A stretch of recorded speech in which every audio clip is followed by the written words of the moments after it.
अस्सलाम वालेकुम तमाम देखने वालों को बैठक स्टूडियो में खुश आमदीद कहते हैं। नाजरीन, इस वक्त अगर पाकिस्तान के हालात की बात की जाए तो सूरत हाल कोई मुतासर कुन नहीं है।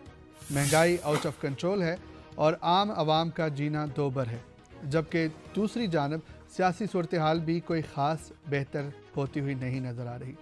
IMF से कर्जा मिलने के बाद PDM हुकूमत खुशी के शादियाने बजा रही है, मगर आवाम को कोई फ़ायदा मिलता नज़र नहीं आ रहा।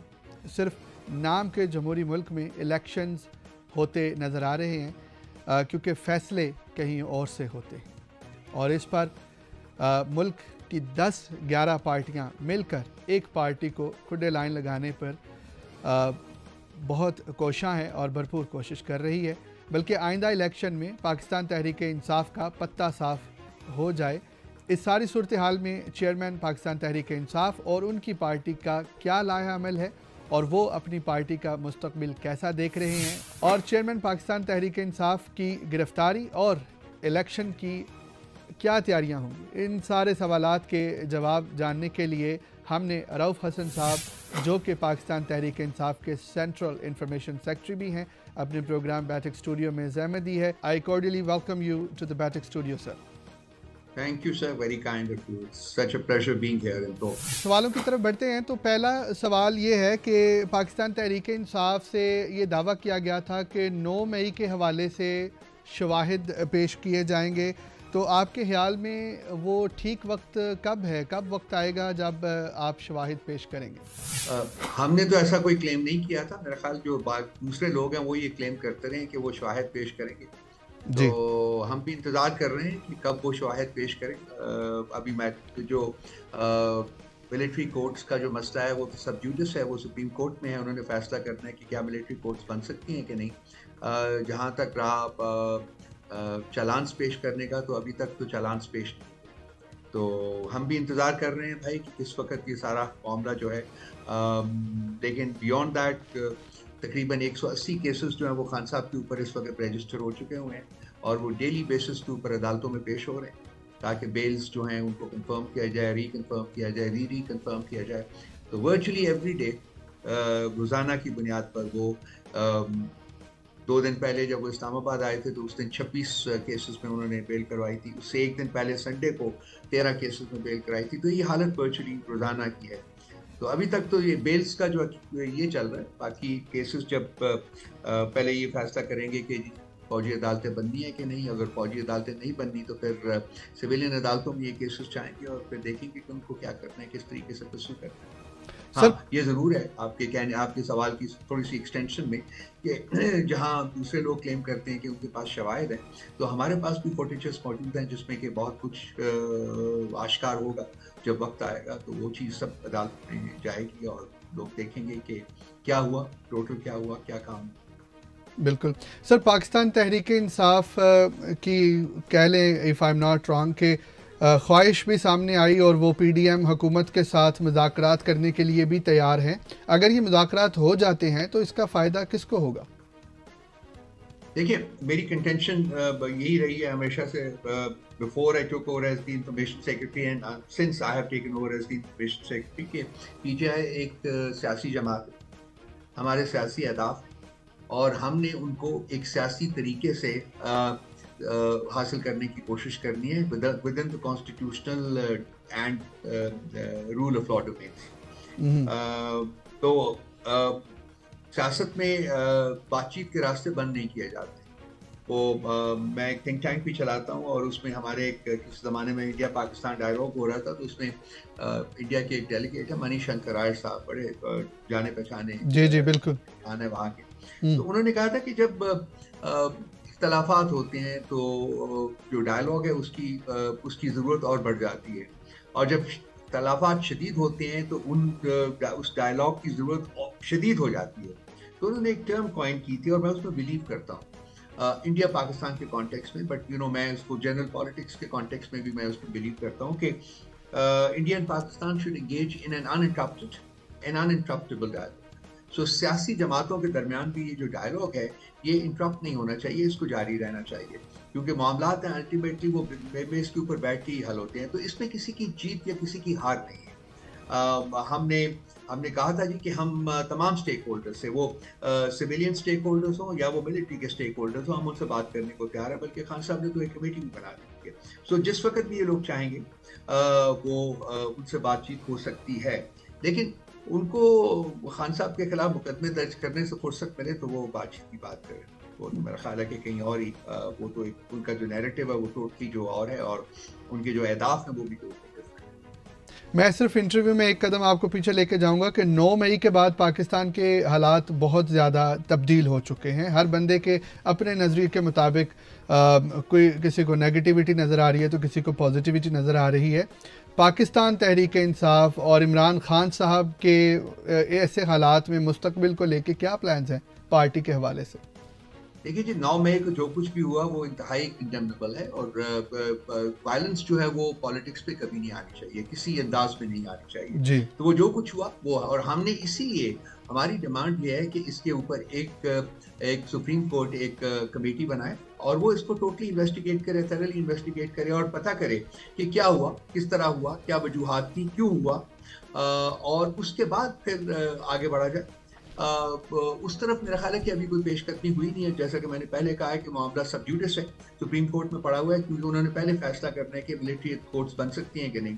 अगर तो मिलिट्री कोर्ट्स बन गई तो फिर तो मामला किसी और तरफ जाएंगे। अगर मिलिट्री कोर्ट्स नहीं बनती हैं तो फिर मामला as I said civilian courts में आएंगे, और वहाँ पर दोनों पार्टीज जो हैं वो अपने अपने बयान देंगी, अपने अपने सबमिशंस करेंगी, और उसके बाद देखा जाएगा कि किस तरफ मामला जाते हैं।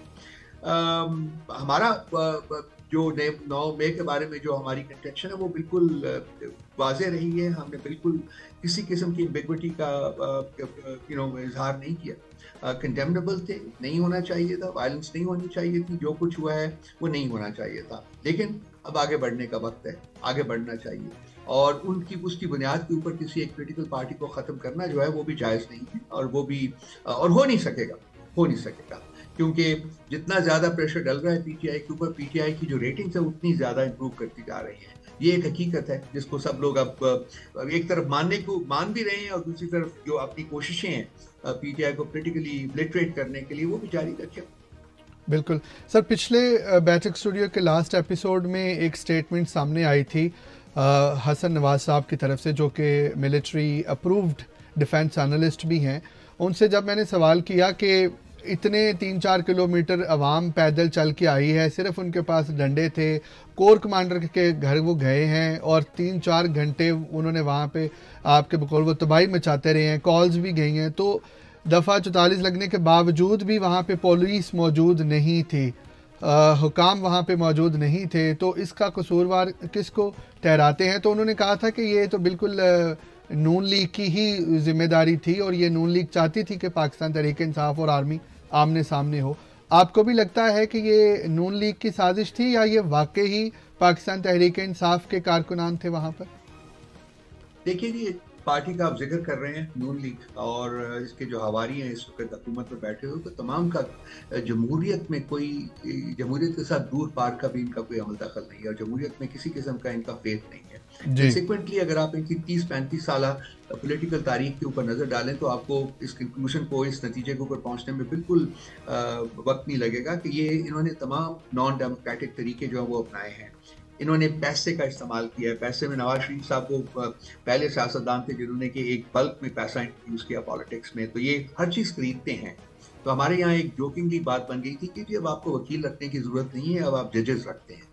तो जिस तरीके से इन्होंने जजेस खरीदे, वो टेलीफोन कॉल्स मौजूद हैं आपके पास, जिस तरीके से जजेस को ब्राइब किया गया, फिर आप जिस तरीके से सुप्रीम कोर्ट के ऊपर अटैक किया गया, उसके बाद अब ये ऑडियो वीडियो लीक्स जो हैं इनकी, जो मोहतरमा मरियम नवाज साहिबा जो हैं वो उसकी मेरा ख्याल है प्रिंसिपल डायरेक्टर हैं, वो सारी उनकी स्क्रिप्टिंग भी उनकी होती है, डायरेक्शन भी उनकी होती है, प्रोडक्शन भी उनकी होती है, और फिर मार्केटिंग भी उनकी होती है। तो जो बंदा जो उनकी बात नहीं मानता उसकी ऑडियो या वीडियो लीक वो आ जाती है, और ये तरीका उनका एक्सप्लॉइट करने का तो एक गंद पड़ गया है, एक इंतहाई घनौना इस वक्त पाकिस्तान में पॉलिटिकल एनवायरनमेंट है, और ये नहीं जा सकता, मुल्क आगे नहीं बढ़ सकता। इस वक्त जो मुल्क का हाल है, आपने अपने इब्तिदाइया में उसके बारे में कुछ बयान किया है।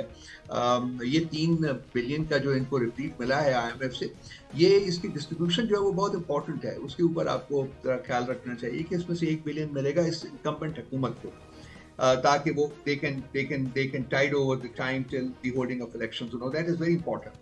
1 बिलियन मिलेगा जो कि इंटरिम गवर्नमेंट को मिलेगा ताकि वो इलेक्शंस होल्ड करवा सके, और 1 बिलियन मिलेगा जो कि नई गवर्नमेंट इलेक्शन के बाद इंडक्ट होगी ताकि वो अपने जो इनिशियल डेज हैं उनको टाइड ओवर कर सके। सो 3 बिलियन इनको नहीं मिल रहे। सो एक बेसिकली एक ब्रीदिंग स्पेस इनको मिली है, लेकिन ये इनको देख लीजिए IMF की जो कंडीशनैलिटीज है या फिर EU की जो एम्बेसडर है पाकिस्तान में, उसने जो पीछे एक प्रेस कॉन्फ्रेंस की है और उसमें बड़ी क्लैरिटी के साथ और बड़ी एलिबरेटली उसने ये बताया है कि पाकिस्तान को जो फैसिलिटीज मिलती हैं particularly in the context of GSP plus वो लिंक्ड हैं with grant of human rights and with the holding of elections। बड़ा क्लियरली उन्होंने बताया। सो इंटरनेशनल लेवल के ऊपर प्रेशर जो हुकूमत के ऊपर वो बढ़ता जा रहा है, और मेरा ख्याल है कि इलेक्शंस तो ये अब करवाएंगे, लेकिन इलेक्शंस कैसे करवाएंगे वो एक बहुत बड़ी कहानी है, बहुत बड़ा एक सवालिया निशान है, क्योंकि जो कराची में किया है या जो बाग में आपके देश के एक शहर में जो उन्होंने किया है, मतलब बेसिकली लोगों को पकड़ के अंदर डाल देते हैं, वोट नहीं देने देते, और जो उन्होंने पोलिंग बूथ पे करना होता है वो कर लेते हैं।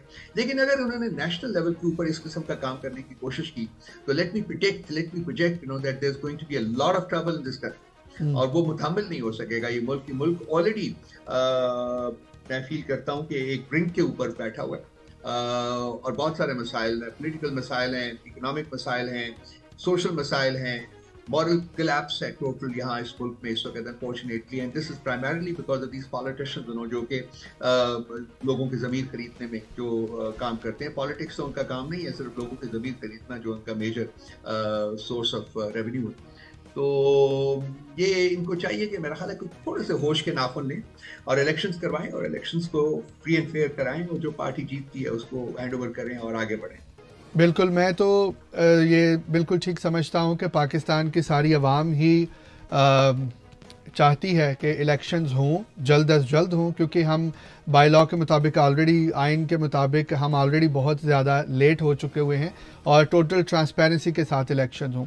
सर, अगर मिसाइल की बात करें और पाकिस्तान तहरीक इंसाफ की बात करें तो पाकिस्तान तहरीक इंसाफ को बहुत अहम और पुराने साथी, जो कि इमरान खान साहब के दरीना साथी भी थे, वो छोड़कर जा चुके हैं। आप क्या समझते हैं, आपके ख्याल में सबसे ज़्यादा नुकसान किसके जाने से हुआ है पार्टी को? किसी के जाने से नुकसान नहीं हुआ, फायदा हुआ है। ये वो तमाम लोग थे जो फेंस सिटर्स थे, ये वो लोग थे जो पार्टी के अंदर रह के जो करते, सो कॉल्ड इलेक्टेबल्स, जो कि 2011-2012 के जलसे के बाद पार्टी में आए थे, और उस वक्त भी हमारे जैसे लोगों ने पार्टी में जो मौजूद थे, हमने अपोज किया था कि जी फ्लड गेट्स ना खोलें, फिल्टर्स लगाएं, और वो सिर्फ उन लोगों को पार्टी में लें जो कि जिनकी आप इवेल्युएशन कर चुके। लेकिन उस वक्त पार्टी चूंकि टेक ऑफ कर रही थी, और पॉलिटिक्स का एक प्रिंसिपल होता है कि जी जो लोग आते हैं उनको आने दें, तो वो फिल्टर्स नहीं लगे। फिर ये लोग आए और इनको पार्टी में सीनियर ओहदे भी दिए गए, लेकिन जिन्होंने इनकी जो पॉलिटिक्स थी वो सेल्फ सर्विंग पॉलिटिक्स थी, वो उन असूलों की बुनियाद पर नहीं जिनकी असूल के लिए PTI कभी बनी थी। तो मैंने एक आर्टिकल भी लिखा था, आपको मैं उसका लिंक भी भेज दूंगा। तो मैं कहता हूँ कि इसके 2 एस्पेक्ट्स हैं। एक तो इसका है मेल्टडाउन मोमेंट, मैं उसको कहता हूँ कि मेल्टडाउन मोमेंट था कि ये सब लोग गए और हमने शुक्र किया कि ये basically they like rats who jump the ship before anybody else, so they jumped. फिर ये है कि दूसरा जो मोमेंट है वो इसका है द फीनिक्स मोमेंट। तो इस मेल्टडाउन से जो पार्टी इमर्ज कर रही है ना, और जो कर चुकी है, आप उसकी शेप, उसके खतोखाल जो है ना वो सब सामने आ चुके हैं, वो एक बहुत ज्यादा ताकतवर पार्टी होगी, बहुत ज्यादा कोहेसिव पार्टी होगी, और that party will be rooted in the ideological foundations for which PTI was created about 27 years ago. So I feel it's a godsend for us. We are very happy about the fact that all these rats, all these fence-sitters, all these people who were factionalizing the party, they are finally out. It's very difficult to kick people out of the political party. So that is the reason I call it a godsend. So we're very happy, we're comfortable with it. Sir, जितने भी, by the way, let me tell you, there's long lines of people lined up to join the party. आप अंदाजा नहीं कर सकते कि इस वक्त पार्टी की सपोर्ट बेसिस जो है वो कितनी ज्यादा एक्सपेंड कर चुकी है। बिल्कुल, जितने भी इलेक्टेबल्स पाकिस्तान तहरीक इंसाफ को छोड़ के गए हैं, उन्होंने अपनी प्रेस कॉन्फ्रेंस में और फिर उसके बाद अपने मीडिया पे आने वाले इंटरव्यूज़ में उन्होंने भी यही कहा कि जी हम पार्टी के अंदर जब मौजूद थे हम बड़े तंग थे, हमारे पॉइंट ऑफ व्यू को उतनी अहमियत नहीं दी जाती थी। और लेकिन अवाम उनके इस राय को रद्द करती है, क्योंकि हम देखते हैं, हमने देखा समझा कि जो कुछ हुआ, हो सकता है काफ़ी लोग प्रेशर में भी हों। खान साहब ने भी शुरू में कहा था कि मुझे उनके साथ हमदर्दी है, वो प्रेशर में हैं, उनको कुछ ना कहा जाए। इसी तरह अब आप पार्टी की तरफ से भी कह रहे हैं कि उनके जाने से हमें फ़ायदा हुआ है, तो क्या पार्टी में उनकी मौजूदगी पार्टी को नुकसान दे रही थी? देखिए, एक तो इनका ये इन्होंने अपना एक नैरेटिव बनाया है कि जी हमारी बात को माना नहीं जाता था। तो एक किरदार इंसान जो होता है, मसलन अगर मैं पार्टी में हूँ और मैं कुछ कहता हूँ और मेरी बात को माना नहीं जाता और मैं फील करता हूँ कि बात को माना जाना चाहिए, तो अगर मैं किरदार इंसान हूँ तो मैं उसी वक्त पार्टी को छोड़ दूंगा। ये बात असद उमर ने भी कही है, ये और भी बहुत से लोग हैं जो कह रहे हैं। इसमें किसी किस्म की कोई सदाकत नहीं है। ये लोग जब तक पार्टी में रह के ये लोग अपने अपने मकासद जो थे वो अचीव कर रहे थे, तो ये बड़े खुश थे पार्टी के अंदर। और ये जो सबसे पहले जो रैट्स बने हैं जो थे, अगर पार्टी की नैरेटिव में कोई मतलब फ्लॉ था कोई, तो उसके आर्किटेक्ट यही लोग थे जिन्होंने सबसे पहले पार्टी से छलांग लगाई। तो ये एक बड़ी लंबी कहानी, अगर आप इसी नुक्ते को लेकर बैठेंगे तो बहुत कुछ डिस्कस किया जा सकता है। लेकिन ये पार्टी से, जी बिल्कुल जो आपका सवाल है उसमें मैं I one of those people who strongly believe in the fact कि अगर इन लोगों की मौजूदगी से पार्टी को नुकसान हुआ है और शदीद नुकसान हुआ है, और हमारे में हमने बहुत कुछ किया है 3 साल और 8 महीने में, वो एक लंबी लिस्ट है जो कि शेयर की जा सकती है। लेकिन अगर कहीं हमारे जो फाउंडेशनल थॉट्स थी हमारी, अगर उसको नुकसान पहुंचा है, तो उसकी सबसे बड़ी वजह जो थी वो ऐसे ही लोगों की पार्टी में प्रेजेंस थी, उनकी वजह से हमें बहुत मतलब नैरेटिव के कॉन्टेक्स्ट में बहुत ज़्यादा डैमेज हुआ। बिल्कुल, आपने मेरे अगले सवाल का जवाब भी दे दिया कि वो जो लोग छोड़ के जा रहे हैं वो नेगेटिविटी फैला रहे हैं, खान साहब के ऊपर ज़ातियात पर भी वो बात कर रहे हैं। उसका तो खैर आपने ऑलरेडी जवाब दे दिया। आपकी हालिया चेयरमैन साहब इमरान खान साहब के साथ कोई मुलाकात हुई है? उनकी बॉडी लैंग्वेज क्या है? उनका आगे क्या लायामल है? उनके ऊपर हाई प्रोफाइल केसेस चल रहे हैं। Does he seem bit nervous somewhere? I met him day before yesterday, and I just did a Zoom meeting. I have never seen him so confident and so exuberant as I see him these days. He's made of a different metal basically. He's nerves of steel. और एक देखें, वो हमेशा कहते हैं और हम लोग उसमें बिलीव करते हैं कि 2 किस्म की पॉलिटिक्स है। एक पॉलिटिक्स वो होती है जो कि ज़ाती फ़ायदे के लिए की जाती है, और एक पॉलिटिक्स वो होती है जो कि किसी मिशन के लिए की जाती है। हमारी जो पॉलिटिक्स थी, पीटीआई की पॉलिटिक्स, वो एक मिशन के लिए थी। Unfortunately because of these people वो कुछ थोड़ी सी गुटमुट हो गई बीच में, तो हम लोग वो सारा कुछ नहीं कर सके जो हमें करना चाहिए था। लेकिन कम से कम उनके दिल में, उनके दिमाग में वही मिशन है उसकी अकम्पलिशमेंट के लिए। तो जो मिशन के लिए काम करते हैं, देखिए वो उनमें डर नहीं होता, उनमें खौफ नहीं होता, वो डर और खौफ से आज़ाद होते हैं। और खान साहब की ज़ात जो है वो डर और खौफ से आज़ाद है। आज भी हमारे साथ वो बात कर रहे थे, और वही खान साहब जो आज से 35 साल 40 साल पहले थे, वही खान साहब आज भी बैठे हुए हैं, ever more determined, ever more courageous and ever more confident कि जिस मिशन के लिए वो निकले थे आज से 26-27 साल पहले, वो मिशन को अकम्प्लिश करेंगे इंशाअल्लाह ताला जब भी इंतखाबात होते हैं।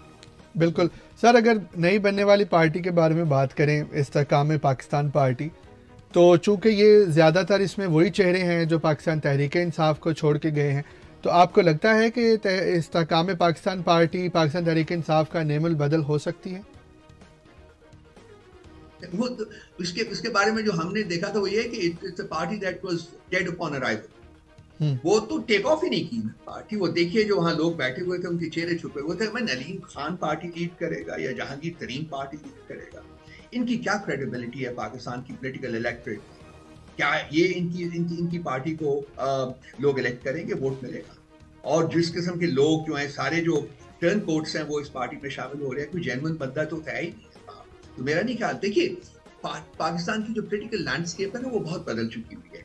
आप आज से 25 साल 20 साल पहले, 15 साल पहले भी सोशल मीडिया की एडवेंट से पहले बहुत कुछ था जो कि पता ही नहीं होता था लोगों को, और लोगों के पास इंफॉर्मेशन नहीं थी, अवेयरनेस नहीं थी, लोग मोटिवेटेड नहीं हुआ करते थे।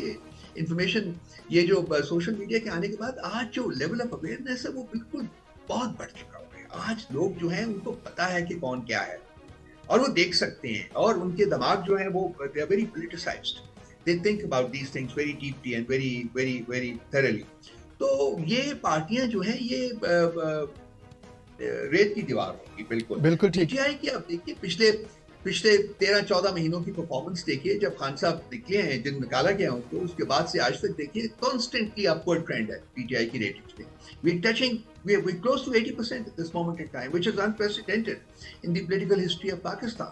कोई बंदा कभी उसने इस किस्म की रेटिंग अचीव नहीं की है, और जितना प्रेशर पड़ रहा है उतनी रेटिंग ऊपर जा रही है, जितना जुल्म होता नजर आ रहा है उतनी रेटिंग ऊपर जा रही है।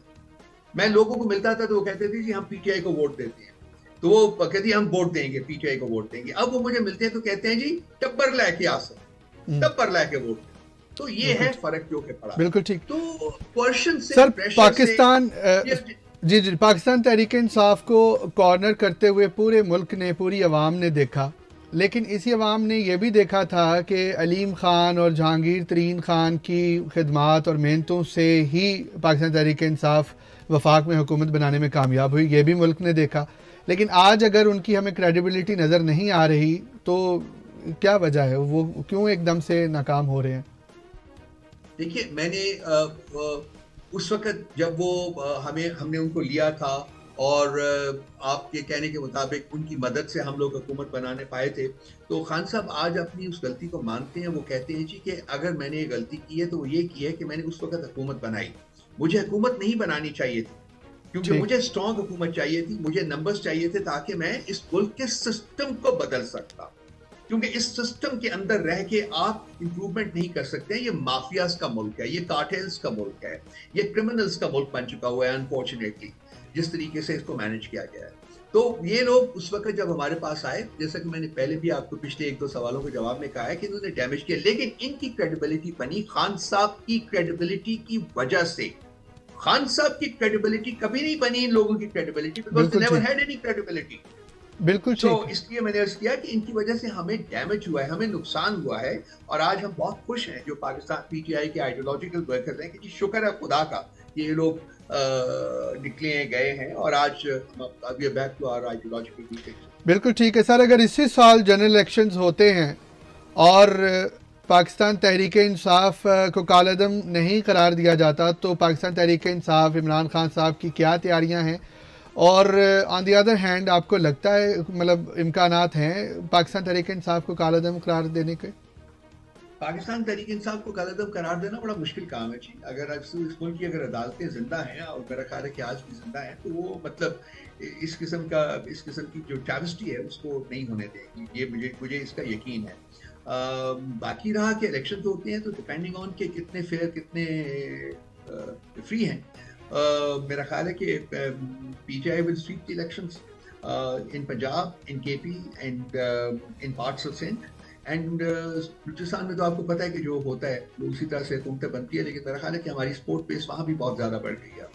तो we stand to sweep the elections, and come back into power. And at this time when we come, he says, Khan साहब कहते हैं बड़े क्लियरली कि मैं नहीं प्राइम मिनिस्टरशिप एक्सेप्ट करूंगा जब तक कि मेरे पास 2/3 मेजॉरिटी नहीं, क्योंकि मैंने सिस्टम को बदलना है, मैंने डिलीवर करना है, मैंने गरीब आदमी की बात करनी है, मैंने गरीब आदमी को फायदा पहुंचाना है, और वो उसी वक्त होगा जबकि हम सिस्टम के अंदर चेंजेस लेके आएंगे, ताकि delivery to the poor people, delivery to those who need state support more than anybody else, वो इंश्योर की जा सके, उसको यकीनी बनाया जा सके। बिल्कुल sir. In last but certainly not the least on these topics, Pakistan Tehreek Insaf में नए आने वालों को आप क्या मैसेज देना चाहेंगे, और किस तरीके से पाकिस्तान तहरीक इंसाफ को अगर कोई ज्वाइन करना चाहता तो उसका क्या कहाँ पर आप उन लोगों को देखते हैं?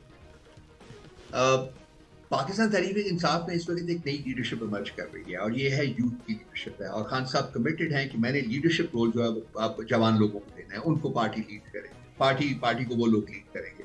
तो वो जो सो कॉल्ड इलेक्टेबल्स थे उनका टाइम खत्म हो गया, और हम इंशाअल्लाह ताला पाकिस्तान की पॉलिटिकल लैंडस्केप से भी इलेक्टेबल्स जो है वो कॉन्सेप्ट जो है उसको एलिमिनेट करने में कामयाब हो जाएंगे।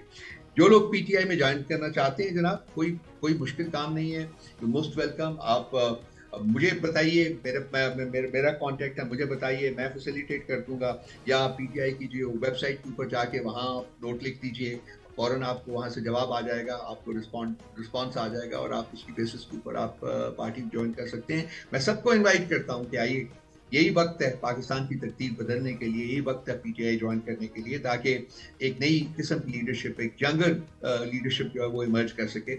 और ये एक वैल्यू सिस्टम जो एक मोरालिटी कोलैप्स होया हुआ है, जो मॉरल कोलैप्स इस मुल्क में है, उसको ख़त्म किया जा सके और एक नई जो एक डिस्पेंसेशन है उस को लेके आगे बढ़ा जाए और इस मुल्क के हालात को कोशिश की जाए कि ये इम्प्रूव कर सकें। और यहाँ आज जो एक बात का हमने जिक्र नहीं किया कि इस मुल्क में कोई ठहरना ही नहीं चाह रहा मेरे भाई। जी जी बिल्कुल। जो एक्सिडस है इस वक्त, जो एक्सिडस है वो अनप्रेसिडेंटेड है।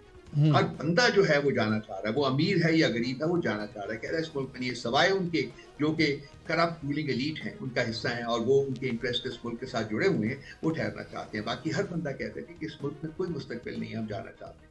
तो ये एक बहुत बड़ा क्राइसिस है मुल्क में, जो इंटेलेक्चुअल एक्सिडस होता है, जिसके बगैर अगर मिडिल क्लास खत्म होती है तो उसके लीडरशिप खत्म हो जाती है, क्रेडिबल लीडरशिप जो है वो इमर्ज नहीं कर सकती। सो आई होप कि ये हालात जल्द बदलेंगे ताकि लोग इस मुल्क में ठहरें और इस मुल्क को आगे लेके जा सकें। बिल्कुल ठीक है जी। बैठक स्टूडियो के तवज्जुह से मैं भी दुआगो हूँ और पूरी आवाम के साथ इस उम्मीद के साथ हम पाकिस्तानी हालात पे नज़र रखे हुए हैं कि पाकिस्तान के हालात पाकिस्तान के हक़ में आएँ और जल्द अज जल्द जनरल इलेक्शंस हों, ट्रांसपेरेंसी के साथ इलेक्शंस हों और पाकिस्तान तहरीक इंसाफ की बात हो या किसी और पार्टी की बात हो, किसी को भी कालअदम करार नहीं देना चाहिए। एक जमहूरी निज़ाम को फ़रोग़ देना चाहिए और हकीकी नताइज वाले जो इलेक्शंस हैं उनका जल्द से जल्द इनेकाद होना चाहिए। अपने चाहने वालों का बहुत ज़्यादा ख्याल रखें। अल्लाह हाफ़िज़।